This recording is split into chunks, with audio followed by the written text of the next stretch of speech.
All right, we're back at the top of the hour on the line. Sans Andrew McLean featuring Mac Daddy Dawson. That's what I call myself when no one's around. Just kidding. Brian Dawson, CEO of 1819 News, filling in for Andrew McLean. Could not be more excited to continue kind of down this trail. I broke it down hour by hour. I wanted to talk about Iran hour one. I was going to talk about immigration hour two, and then I was going to talk about something else hour three. But this topic has got the phones lighting up, and so we're going to go to Rick on line one. Rick, thank you so much for your patience, your perseverance, and any other P I words don't it see how y'all describes. do it. Y'all got a mind like a mousetrap. Y'all soak everything up. I can't remember nothing. Of course, I'm old. I guess my brain's like the rest of my body's wore out. Yeah. What you got? Well, these people got a ransom on Donald Trump's head over there. Which Uh, ones? and you're talking about this Islam religion. It's a lie. Allah's a lie. It's like oil and water. That the two don't mix. Christianity doesn't mix with Islam, right? Yeah, and Europe does not mix with, so it's the whole cultural ethnos of both is Western European Christians have always been at odds with Islamic Arab Muslims, and African Muslims. And so the two, Yeah. it's always been oil and Hmm. water. We've never been able Yeah. to get along. Yeah. And the problem with what we're doing Yeah. in the Middle East though is that we have this what I call suicidal empathy in the West where they're like, "Oh, we just Oh yeah. went to war in the Middle East, and these poor radical criminal Muslim rape gangs, their region's been destabilized. We should bring them to America so that they're not in Oh, that they're war torn." here. And so then we go blow them up over there because of how dangerous they are, and then we Yeah, bring we them need to clean here. up our own yard, don't we? Yeah, and then we bring them here as refugees. And it's like, what are we doing? Yeah, and then they won't let Trump stop importing them. Yeah. No, It's and it's crazy. I mean, the truth is stranger than fiction. You can't make this stuff up. yeah, it's bad. And I tell people, I said, look, there's three tiers of why they're doing it. So, you hear why are they letting in all these people from third world countries? You have what I call the Chamber of Commerce argument, which is cheaper labor. 100%. They're flooding our nation Oh with yeah, a lot of it's about money, but there's a spiritual war going on. Now, I know we're killing people at the same time. yeah. Well, and There is something. that's it. It reminds me. Excuse me. Go ahead. So that's my point is there's the Chamber of Commerce argument. They're coming here so the businesses can have cheap labor, but they're also coming here to replace the electorate, right? They want as True. many people who are going to vote for the Democrat Party as possible. But thirdly, there's a Yeah, bigger thing going replacement on where they're theory. trying to destabilize the West, and they want to bring in people who are I got you. incompatible with the West, who hate Christ, who hate our way of life, and they want to Uh, come in here and yeah, replace Western European Christians in their homeland. yeah. Okay, whether Like a that's bunch of England or whether it's kamikazes, America. ain't it? Yeah, and so it's so much bigger, I agree with than you. just the electorate or just the Chamber of Commerce stuff. Well, I appreciate you taking my call. You guys keep on fighting a good fight. I'm gonna try to do what I can from what I can do, but it ain't much. But you know, I think the truth and our voices are a weapon, and I appreciate y'all letting me share a little bit of it. And I hope that we can all get back to what this country was founded on, and that is Jesus Christ. Amen. Thank you. Couldn't agree more, Rick. Thank you. So I'm gonna just go ahead and I was gonna dive into immigration, and so that's a perfect thing for it. And so really thinking about though, like what crazy person in charge, and again, like no sane person who wanted flourishing for the West would say, you know what, these Muslim countries that are war torn because we've been at war, they've been at war torn Muslim countries. What we need to do for these war torn Islamic countries is we need to find all the military age men there and we need to resettle them as refugees in America. Right? No, that is not a refugee resettlement strategy. That is a destabilization of the West and the United States of America because we want to destroy them strategy. So the people who are making those decisions are not people, now they utilize the toxic suicidal empathy of liberal white women, okay? And they utilize that suicidal toxic empathy to usher this stuff in, but there's someone pulling the strings that's above that, that is essentially saying, "Hey, we need they called it the CHNV, Cuban, Haitian, Nicaraguan, Venezuelan refugee resettlement plan under Joe Biden." They brought in 30 million illegals, legals, everything, and we're gonna break down and go into the difference between legal immigration and illegal. One of the things on the right, that you'll hear the boomer Fox News listener, which God bless them, love me a good boomer that listens to Fox News, like my dad. But they'll be like, "Well, we got to get rid of all these illegals, these legal immigrants now. That's what we need to be talking about is legal immigrants." It's like, "Oh yeah, all the stuff with all the Indians that have been pouring into our country and taking all of our gas stations and hotels with, loans that they're able to get through the small business association and get these loans that are like next to nothing, if not nothing, interest rates that you and I could never get, and they figured out how to scam the system and abuse the chain migration system, and they're all over here and they're all named Raj Patel, even though that's not their name. What the hell's going on?" Right? And you have that. Are the people in Minneapolis legal or illegal? Well, I hate to break it to you, but they're legal. Okay. They came over here legally and they're a problem. And so this weird thing where we say, well, we got to get rid of the illegals. Now, legal immigrants, we love us some legal immigration. We love bringing people from all over the country into our nation. Look at what they do for our culture. I love street tacos. Like, I like street tacos too, but like, we could get the recipe. I don't think we need to, open the border to get street tacos. And so, anyway, I could ramble on and on about this, but you saw Pierce Morgan, and again, it's not just liberal white women. It's just there's retards everywhere. And Pierce Morgan was on, his show. I think he was talking to Tucker Carlson, and um, Tucker was interviewing him and said, "Look at everything that's going on in Europe. This, Western European Christian nation that is the fount of all things Western European was England, right? Great Britain. And it is like 30% British now, and it's like 70% other stuff, eh, you know, which is not good. It basically means Britain is no longer British. And, Pierce Morgan's like, "Well, quite frankly, compared to most of the Brits I know, I actually like these people coming over here. They make good curry. They make good curry." It's like, "Oh, yeah, we should just absolutely let third world foreigners come in and devour and parasitically suck up every resource in Western nations because you like curry, Pierce Morgan. Someone should slap him." Metaphorically, in case I can get in trouble for saying that. That was a metaphor on the slap. So you see it everywhere. It's bad, but and I don't know what the Muslims here in Alabama, if they're legal or illegal. I assume they're legal. They're participating in everything in our society. And again, I don't have a problem on a one-on-one basis with these people, but if you're wearing a burqa and you're creating a Muslim school, you have violated the first principle of immigration. Okay, let me take you back to Pat Buchanan. Pat for president. Pat Buchanan. Okay, this was the man. If you have not read Death of the West by Pat Buchanan, what are you doing with your life? As you're driving, listening to my soothing voice massage your ears, I ask you again, if you've not read Pat Buchanan, Death of the West, what are you doing with your life? Be better, do better, okay?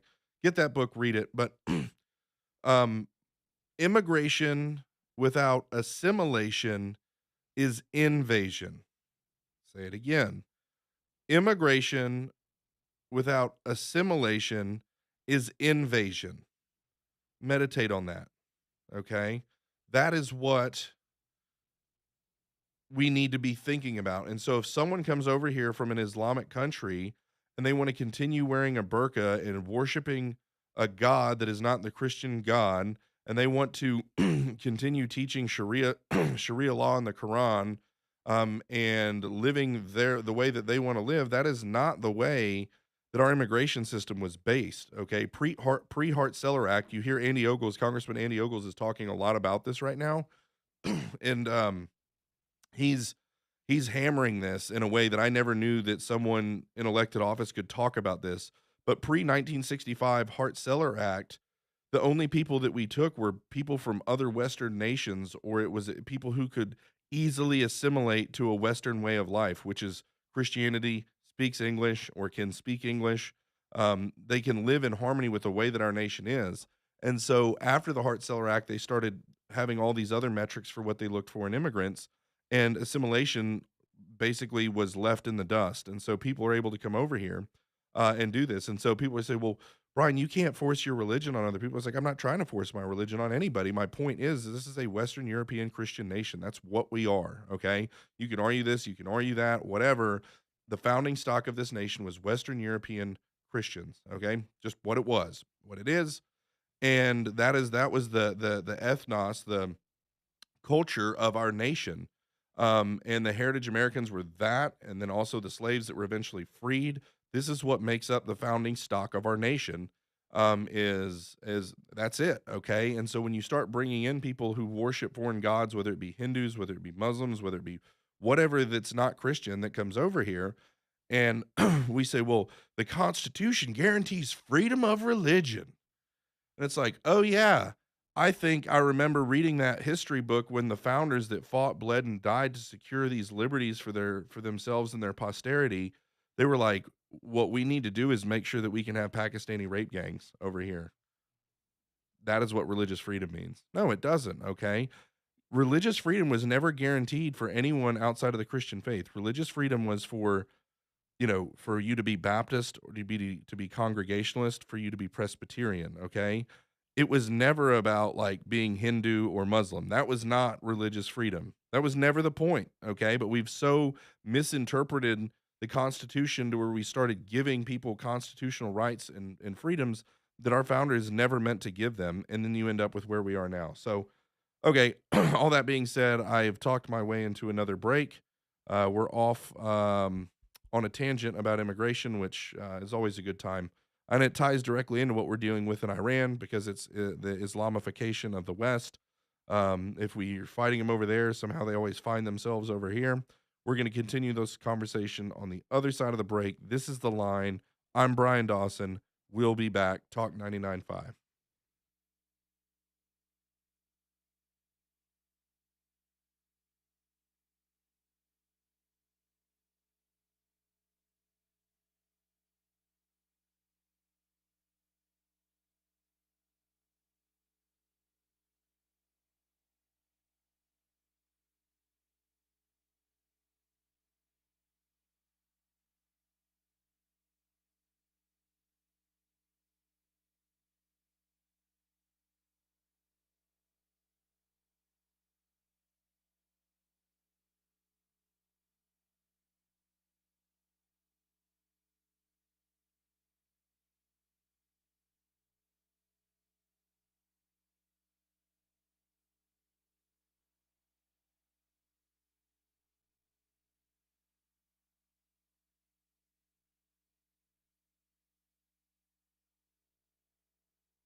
All right, we're back. The line, Brian Dawson taking over for a couple more hours. Then Andrew will be back, I think. I don't know. I don't know what his schedule is. I don't know if he's on spring break. I don't know if he's out with COVID, the flu. I don't know. I don't know why he's not here. I just know they called me in. They sent out the bat signal, the fat bat signal, and I came in through the roof. You know, none of that's true. Back to the show. Okay.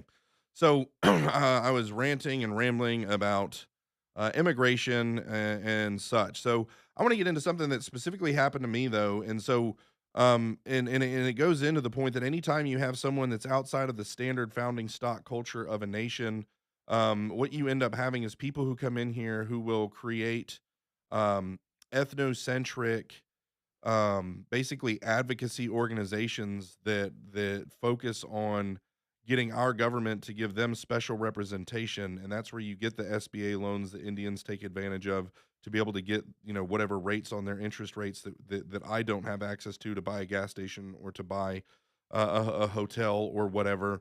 But specifically too, um, I call it influence peddling, okay? And so in order to peddle influence in the state of Alabama, you have to be you got to be in the cool kids club in the Republican Party here. We are a Republican supermajority.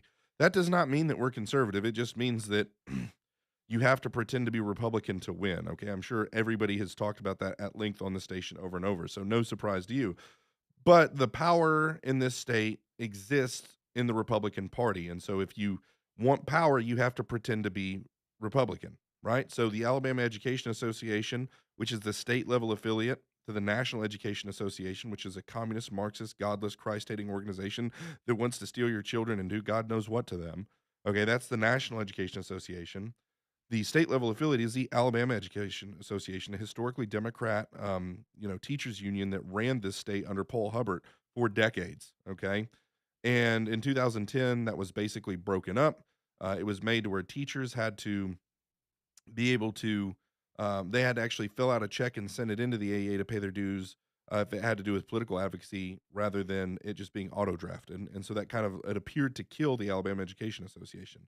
Well, in 2014, they came out and rebranded the Alabama Education Association. They spent millions of dollars on media and everything else to rebrand the Alabama Education Association as a conservative organization because now we're a Republican supermajority. And if you want to have access to power in Alabama, what do you have to do? You have to pretend to be Republican, pretend to be conservative. And so the AEA, the teachers union, has rebranded itself as this conservative organization. And they went around handing out checks to Republican legislators, giving them talking points saying, hey, all the teachers in the state of Alabama are Republicans, or the majority of them are. So why wouldn't we be a conservative organization? And so they took talking points and fat checks and then gave those fat checks to Republican candidates, even though the ALGOP bylaw, that's the Alabama Republican Party bylaw, says that they're not supposed to be taking money from the AEA or the NEA. Okay. And so they're taking money from an organization they're not supposed to take money from to help them rebrand themselves as conservatives so that this historically Democrat Marxist organization can now have influence in the state of Alabama by allowing them to pretend to be Republican. I think I've summarized that pretty well. Okay, well, who else does that? Anybody that wants power. So who's doing it right now? The same people that were behind the Islamic Academy of Alabama or whatever that was that they were trying to expand in Hoover, and they're now in Jefferson County. I think trying again is Muslims in Hoover, and what are they doing? Because they want to have their hands on the levers of power. They're intimately involved in the Republican Party, and so I've had these people have reached out to me and tried to, we are arguably, it's not even arguably, it's just a fact. We are the most influential conservative news organization in the state of Alabama, if not the most conservative, or excuse me, the most influential news organization in the state, period. And so now I've got people back channeling, from these Muslim groups. They're trying to funnel me money so that I'll have them on and promote their cause. They obviously don't know who I am or how I feel. So they tried to back channel some checks to me to buy influence within 1819 News. I went and spoke at a Republican women's group, a big statewide one where all these people were. There's like 300 or 400 people there. I was the keynote speaker, and I get down from the stage, and here's this girl who works with this same group, okay? And she's there telling me how much Republicans and Muslims have in common, and I'm like, that we don't like gay people? Like, I don't understand. What other point of connection do we have as Muslims and and Republicans. Like, I don't see it, but they've got all these crafted talking points, and this girl was sharp as a tack, man, and she was firing them off. Boom, boom, boom, boom. Hitting me with all these talking points of why Muslims and Republicans need to work together. And by the way, would you like some money? We love 1819 News. We love your message. We love your testimony, Brian. We love it. We would love to partner with you. We would love to give you money. It's influence peddling, okay? So in order to have power in the state of Alabama, it happens on the right. And so you need media to have power in this state. And that's the reason 1819 News is so much different than everybody else is we're not going to take their money, okay? We're not going to take their money to allow them to have undue influence to advocate for their little special ethnic group so that they can use it to further their agenda that is not our agenda in this state. Okay, again, immigration without assimilation is invasion. And so what happens, this is, my opinion, okay? But it's my opinion that when you have 100 Muslims, well, we'll say you have 10 to 50 Muslims in a neighborhood, they're involved in Rotary, they're donating to soccer teams, they're doing all this, okay? Then you get 100 Muslims and you get a school. You get 1,000 Muslims and you've got a problem, and you get 10,000 Muslims and you get, prayer calls and Pakistani rape gangs. And so the point is that they have a religion of conquest and they are here to further their cause, not ours. Their cause is different than America's. And so they're trying to promote their special interest, and their special interest is their way of life that is not compatible with ours. And so all that to say, there needs to be something here. Why are Republicans allowing these people to have influence within the party? Thank God Hoover was able to stop it. And now the same people that were pushing and talking about how Republican they are so that they could get their school and mosque built in Hoover, now you see them taking pictures with Randall Woodfin, okay? Because now they're trying to do it in Jefferson County, and now all of a sudden, they're Democrat, okay? I'm not saying that they say that they're Democrat, but my point is that they have no principles other than conquest. Their principle is conquest to further their cause for their people and their God that does not like ours, okay? And so we need to be aware of that. We need to be, on the defense. We need to, highly vigilant. We need to remain highly vigilant. And again, Tommy Tuberville has been sounding off on this. We need to listen to him. He's going to be our next governor. I think he'll probably bring some solutions. I hear the music in my ear. That means it's time for a break. We're at the bottom of the hour. We're going to be coming back with Representative Ernie Yarborough talking about his bill, the Lake and Riley Act. The Line, Talk 99.5. We'll be back.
All right, still waiting on my guy, Representative Ernie Yarborough, to call in. Wanted to talk about, we're on the subject of immigration.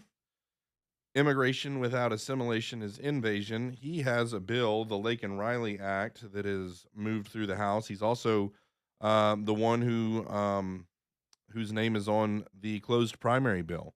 That's something I could monologue on for a bit while we wait for him.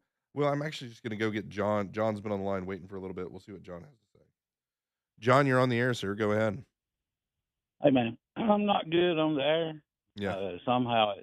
I'm shy. Okay, I lose my train of thought. That'll But happen. here's the thing. Okay, I want you to just call a major hospital here in the state of Alabama and call the cardiac unit and listen to the list of doctors. There's a list of doctors on there. And if you can pronounce every one of them's name, give you a gold star. Does the average American? I mean, I guess they can't afford to go to school or to be a White people heart aren't allowed to be surgeon. doctors anymore. It's DEI. I, DEI in the medical institutions. If you are a white man, there's 2 slots. So there'll be 200 slots at UA. And again, this is conjecture as far as the actual well, numbers, but let's just say, hey, what about a black man? I mean, yeah, hey, I mean, there is none there. yeah, They're non-existent. yeah. They're It's all, all Ahmad and yeah. Rajad and And I was in the where. emergency room last night. My daughter got a concussion jumping on the trampoline. And guess Oh what? God. All the people that were waiting in the emergency room were also Ahmed and Indians and whatnot. And so not only are they all the doctors, but they're also all the patients in the emergency room. Wow. Yeah. Is your daughter okay? Yeah, she's fine. She just had I've got 7 kids and they were jumping on the trampoline and one went backwards and the other went forwards and they bonked heads and you could tell that it affected her more than just a little lump on the head. So we just took her to get her checked out, but just had a very mild concussion. Yeah. And here's the thing. Every facility now, they do not answer the phone. You can leave a message, and we might call you back in 3 weeks, or we may not call you back at all. And call the Better Business Bureau. And what you get there is, well, we don't accept complaints over the phone anymore. You have to go to www dot blah blah blah. Bullshit. Yeah. I'm sorry. I'm sorry. I'm calling BS on that. Yeah. What is this world coming to? Yeah, it's bad. What are we gonna do? Well, and that's When the are we reason gonna? I get so hot about When? this war is that Trump had a mandate to fix that. He didn't have a mandate to go into Iran. Now, again, he's the president, he can do whatever he wants. The mandate was on domestic issues, on fixing the immigration stuff, on fixing DEI, on fixing the border, on reindustrializing the parts of our country where we shipped off all this manufacturing. So he had a mandate to do that. He did not have he ran on no more new wars and he ran on fixing America. And he's done a great job in his first year of fixing lots of things, but there's so much that needs fixed. We need all of his attention on that. And, people chanting death to America that can't reach us don't care, right? We've got stuff that needs to be fixed here. And once we're fixed here, then we can start talking about Iran. Well, yeah, Iran needed to be fixed 20 years ago, Yeah. and actually, they should have let Patton go. When Yeah. he had a plan, and they wouldn't let him go through with it, and now here we are. Mm. So, Yes, sir. Well, thank you, John. I yeah, appreciate you calling in. have a good day. You too. All right. We will go to Rick on line 4. Rick, you're on the air. Yeah, what about acclimation? These people coming in this country are supposed to blend in, ain't they? I didn't catch what you said. Acclimation. Oh, acclimate, assimilate, I think is the Well, word it's you're kind of looking like you put a fish in some different water than what he's accustomed to. You got to get used to it, for. Yeah. But they're supposed to bring something to the table, or they're not. Yeah, that 100%. And and so pre-Hart Celler, it was their culture and capability. Post-Hart Celler, it was about demographic, restructuring.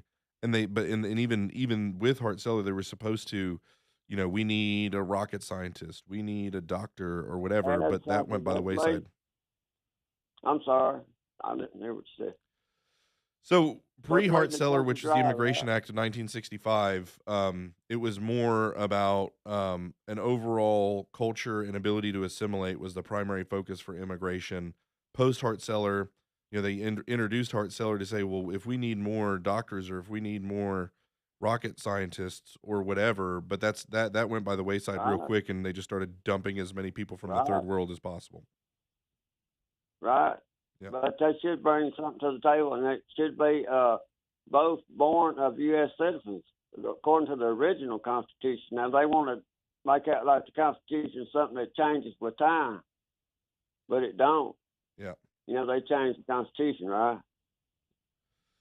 Well, I mean, I don't know all the legalities of it, but yeah, the Hart-Celler Act was when the immigration Well, to system. be uh, what I'm trying to get to is these people are not real citizens. They were just given uh, they were given legal status, but they're not really citizens, are they? I mean, by whatever it depends. There's some that are citizens, there's some that aren't, but the way that the left is doing it is they're trying to give all these people the ability to vote, and that at that point that's citizenry, right? So, well, Rick, I appreciate you calling in. Thank you, sir. That's deep. Well, I ain't got all the answers. I appreciate you letting me have the mic for a minute, man. I appreciate everything you guys do, and Thank you. keep up the good work. Yes, sir. We should. God's on our side, I think. I think so. Thank you. Appreciate you. All right. So, um, yeah, so many places to go. I want to stick on the immigration path, probably at least till the top of the hour. And you really begin to just think about the overall cultural degradation that's come with, I'm going to use all these big words, but there's supposed to be some type of cultural homogeneity in a nation, in a society, in order for us to be able to have something that resembles, a nation.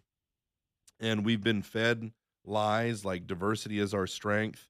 We've been, multiculturalism has been, celebrated. But the fact of the matter is, matter of fact, I think I just saw something on Fox News where a plane at LaGuardia Airport crashed into another plane or something, some type of an on the ground plane crash. And again, I don't know the details of that situation, but what do you immediately think of when you see some type of a plane thing? Is immediately you think of woman pilot, DEI, air traffic control. You've got some guy who doesn't speak English running air traffic control, or plane goes out of the sky.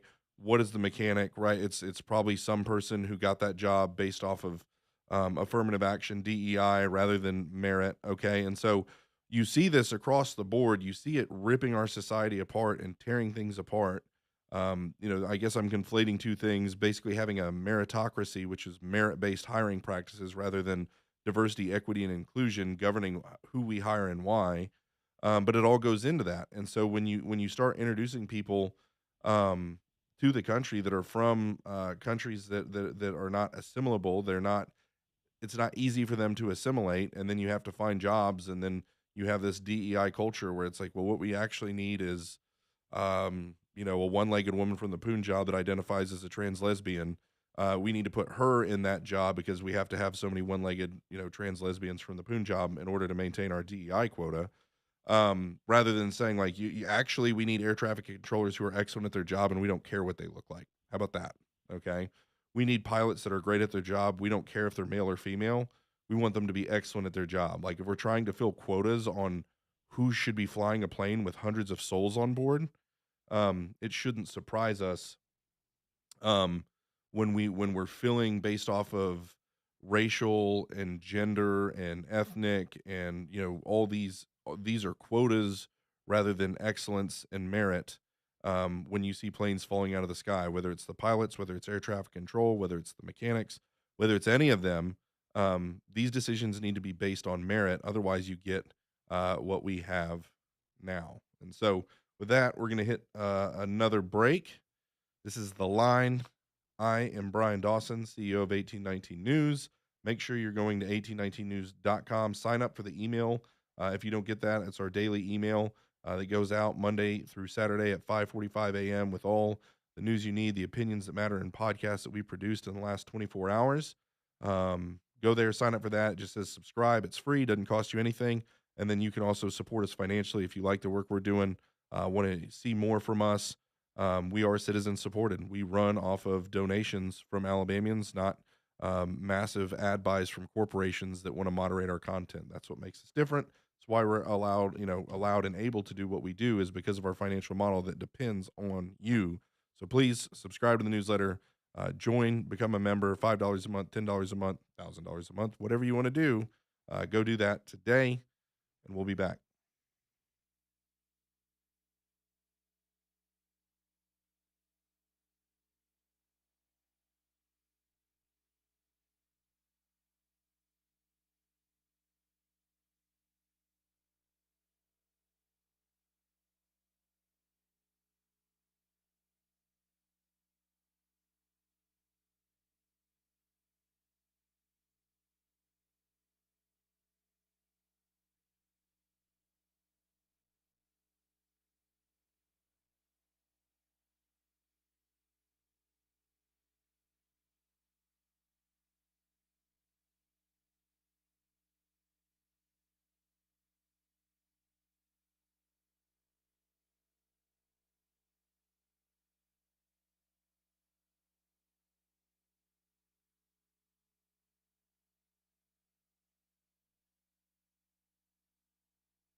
All right, we're back. This is The Line. Brian Dawson, CEO of 1819 News, filling in for Andrew McLean. We're, Bon Jovi says, halfway there. Oh, coming up on halfway there. We got the last break in the second hour here. I want to continue ranting about immigration, but Bill, I think, wants to join the conversation. So we're going to bring in Bill. Bill, welcome to the show. Thanks for joining us. Thank you. Yes, Brian, I was in Saudi Arabia for 4 years back in the early 80s. Yeah, I pretty much know how they think. I was over there training in the military. But at any rate, a lot of these people, they will sell out. If you really want to hurt them in the pocketbook, these people sell out to these guys, probably get twice as much money as it's worth for these gas stations, even in the country. I don't trade at these Middle Eastern gas stations. If I walk in and there's a Middle Eastern there, I'll walk out. Okay. So if you want to hurt them in the pocketbook, there you go. Yeah, it's tough because it's all of them, right? It's every hotel, it's every gas station. You know, you got Rodney Walker who's running for United States Senate, and he's got the Patriot gas stations, but there's nobody working at those, right? They're the automated gas stations because I assume because he can't get those loans, he's got to figure out a way to cut costs and make profits. So he has like, sure, he has some employees, but it's much less than these other guys. But yeah, I mean, I think something needs to be done legislatively. I don't typically look to the legislature to solve all my problems, but there's an obvious problem if people can come over here and abuse the chain migration system and have access to capital that that normal Americans can't have to start businesses. Why are we giving these other people a leg up? It's just bizarre. And Patel, which is in India, Yep.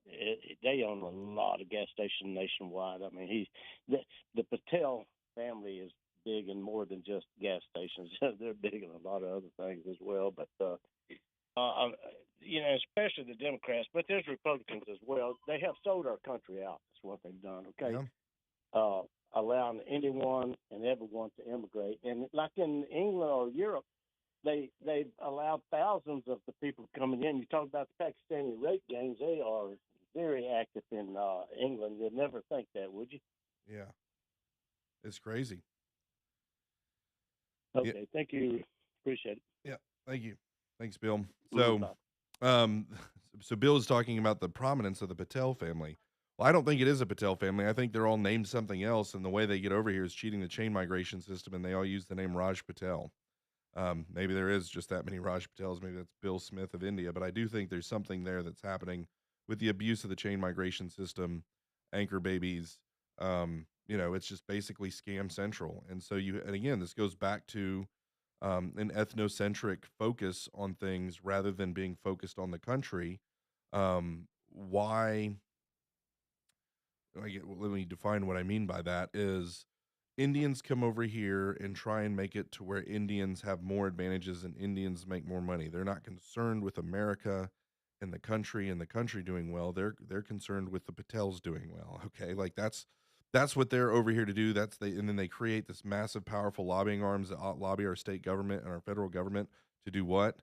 To make it so that Indians can do even better here. And again, they're not interested in what's better for the country. They're interested in what's better for them. They've become a special interest group that lobbies against, the betterment of all Americans, in favor of their select group. So, by definition, what a special interest group is, and I just had a brain fart. I had somewhere I wanted to go with that, and it's losing me. Let me think on. Well, I mean, so it's the scam central piece is so you have, I would say Indians are intelligent enough to come over here, look at our system, and there's the spirit of the law and then there's the written letter.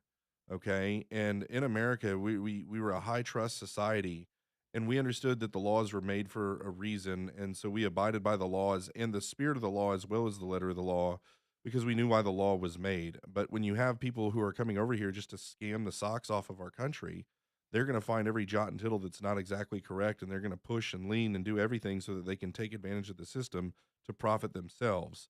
Okay, whether it's cheating on entrance exams to universities and figuring out how to do that, whether it's cheating the chain migration system and anchor babies, whether it's SBA loans, whether it's whatever, okay? They're going to come over here and advantage themselves over the rest of Americans and the people who founded this country and built it. um, they are at a disadvantage to these people who are coming over here abusing the letter and spirit of the law and system that we have.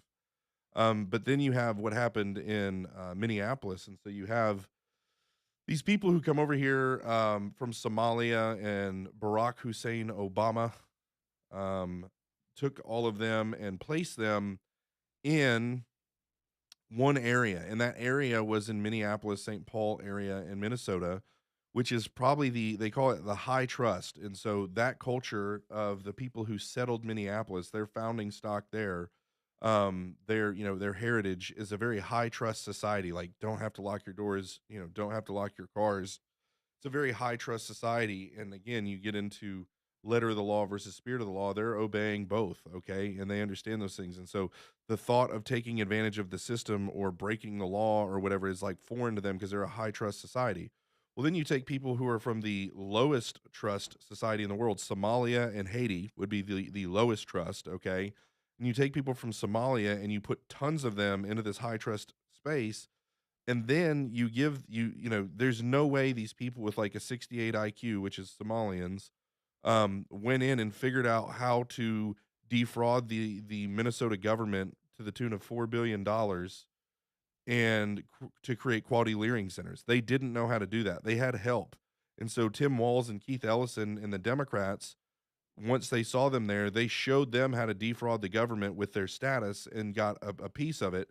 And so it's a perpetual power grab that's being done by Tim Walz, Keith Ellison, and the Democrats in Minneapolis, using those immigrants and their immigrant status to figure out how to take advantage to where they can get, they have, and I could go on this stuff, but the way that they did the Quality Learning Center, okay, and all these education places, and they defrauded the government to the tune of $4 billion. And they didn't do that on their own. They had help. They had help from the Democrats in power. And then for the Democrats in power helping them, they received money from the defrauding. Okay, this is my theory. And that entrenches their power. And then, of course, they want those people to vote, because then you get Ilhan Omar and Rashida Tlaib. Okay, people not even from this country. How the hell are they in Congress? It's just it's insane. And so it's all devised systems that are meant to defraud, to parasitically suck resources out. And it's all about taking everything they can get and providing nothing back in return. And that is what our immigration system has melted into from a melting pot perspective, okay? That's what immigration has melted and devolved into, rather than what it was supposed to be, which patriotic Americans coming over doing that. So, anyway, we're at the top of the hour. The Line with Andrew McLean, Talk 99.5. We'll be back.